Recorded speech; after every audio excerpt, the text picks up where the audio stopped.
Hi guys, this is Office Bloke Dave and I'm Ash and welcome to Dave's channel. We are here to have my mind blown, as usual. Absolutely. Is it something you've reacted to before? I have done the whole Pain Remains trilogy from Lorna Shore. Oh, it's Lorna Shore. Yeah. Nice. Yeah, it's a tough watch, some of these. Okay. Like, there's three of them and it's quite hard. It's quite hard going. Okay. But I'm not going to say any more than that. But first off, make sure you like and subscribe. And also, we're going to play a game of, is it a new haircut or is it a hat? Have I just got a forehead tattoo? Have I got a Cornish pasty tattooed on my head and an afro? I wouldn't say an afro. Well, it'd be like a ginger afro, wouldn't it? Like a helmet style afro. I'd say more like a bowl cut. Let me know. It could be a haircut. It could be a hat. Who knows? It could be merch from my favourite pasty shop in Cornwall. Who knows? Are you ready for it? I think so. Not after you said it's quite a hard watch. You know, I'm quite an emotional person. There's three of them. So I hope you've got like happiness lined up after. I've got Electric Callboy.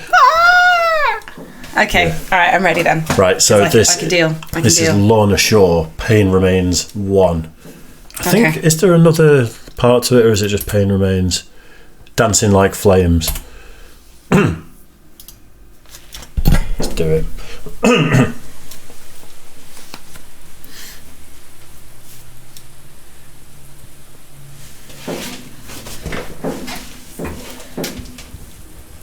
G-face.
I didn't even touch that then. Yeah, what happened there? I was about to pause it. We were like almost halfway through. I know it's a bad time for a pause. There is no good time for a pause with a song like this. It's just brutal and relentless. I mean, it's an unbelievable song so far. You know I love Lorna Shore. But I think you filled me with a bit of anticipation. I'm not really sure what's going to happen when you're saying it's quite, obviously, a hard watch. But the fact that he's been, the actor has been sat there against a rainy window and it's in black and white, and then they've got a whole bunch of colour of him with his missus. When I say it's a bit of a tough watch, I mean across the whole trilogy. Okay. So, okay. Yeah. Okay.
It just ends there. It's one of three. Okay. There's Pain Remains 2, Pain Remains 3, and it all follows the same story. I mean, I have to say, obviously, I absolutely adore this band anyway, and Will Ramos is an unbelievable singer. But the music was quite haunting. Like, maybe it's because you built up anticipation, but I wasn't expecting it. But it's even like when he wasn't screaming, because I struggle hearing what people are saying when they're screaming or doing their like growls. Yeah. But when he says "a world without you" wasn't meant for me. Yeah, but it's the pain when he screams that. You can hear it in his voice. It is. It's really emotional. It's quite a haunting song, but it's also unbelievably beautiful at the same time. Like I've been surprised today, because I mean, you show me a lot of rock and metal, and like I said to you, like I'm open to all genres. It depends on what mood I'm in. Yeah. But I never expected a song like that to feel so emotional. I always and again, maybe like you said, like when you're younger, you're narrow-minded. I used to think like all this, heavy metal and black metal and death metal was all just angry death screaming and, like sacrificing small goats and things like that.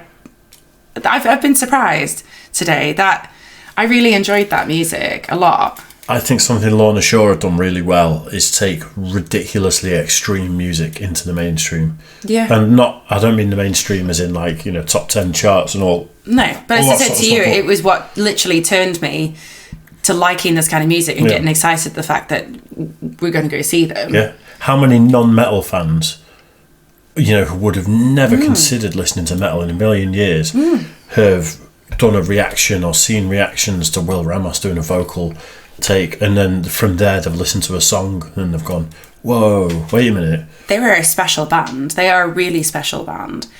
And they've opened a door to a whole bunch of other music that you've introduced me to, because I'm so much more aware of, I've always been aware of the talent and, the exquisiteness of every type of music. But like I said, I'm a drum and bass girl, dubstep, funky house, that kind of music. It was never this kind of music. I just don't like happy music. I never have. Yeah, you said. And that's why if it's the hip hop I used to listen to a lot when I was younger, it was angry, it was aggressive, it was violent.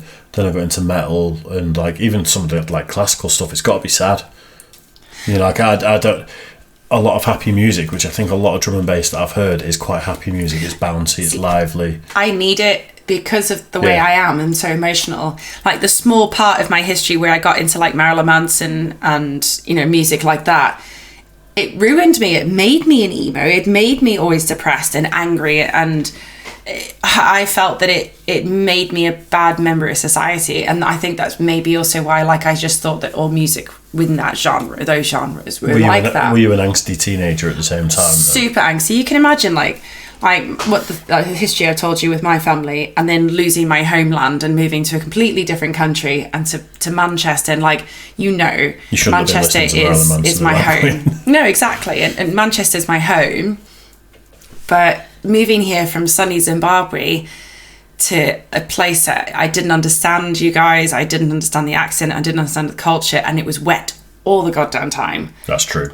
It was just, I get why they call Manchester the rainy city, but now it is my home, and I wouldn't change that for the world. And I've travelled all over, but yeah, so I think I needed happy music, and as I'm getting older, I'm more appreciative of the emotional music like this, but that's why dubstep was for me, because it was let's just carry on. When I was an angsty teenager, I was just in bed wanking, listening to Cradle of Filth. Oh no, that is not an image I needed. I don't know how I feel about that. His background, I used to sleep to Cradle of Filth all the time. Was it like that, your Instagram reel, nobody can see you cry when you're wanking alone? Yeah, nice. Well, if you want to see parts 2 and part 3, make sure you subscribe, because that one I think will be okay, but I know part 2 and possibly part 3 got age restricted when I did them on my own, which means most people won't see them, and you definitely won't see it if you're not subscribed. So that's a good enough reason to subscribe. We've also had a history of having problems with releasing the Lorna Shore stuff, and a lot of it's had to go on your Patreon because it just doesn't seem to be released. So it's to do with distribution companies and stuff that apparently Lorna Shore do reaction videos. Yeah, they do. Apparently they react to reactors reacting. No, that's Electric Callboy. Oh, that's Electric Callboy. Yeah, right. Which we're doing next, so keep your eye out. But yeah, let us know in the comment section if you want to see that. Do make sure you subscribe, make sure you don't miss it. And we'll see you soon. Bye guys. Cheers.